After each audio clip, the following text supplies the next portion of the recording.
بسم اللہ الرحمن الرحیم وَلِلَّهِ عَلَى النَّاسِ حِجُّ الْبَيْتِ مَنِ اسْتَطَاعَ إِلَيْهِ سَبِيلًا صدق اللہ العظیم۔ محترم حضرات،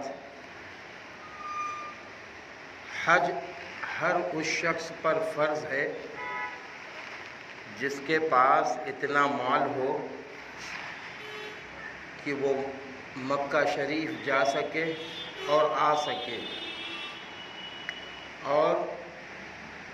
کوئی رکاوٹ نہ ہو، اور اس کے ساتھ اس کے پاس طاقت و قوت ہو، اور جو اس کے ماتحت لوگ ہیں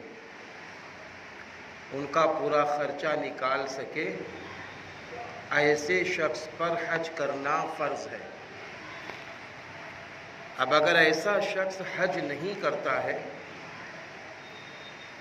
اس کے بعد اس کا مال ختم ہو جاتا ہے، یا اللہ نہ کرے کوئی بیماری آ گئی، کوئی مصیبت آ گئی، اب اس نے حج نہیں کیا، لیکن اس پر حج جو فرض تھا وہ فرض ہی رہے گا۔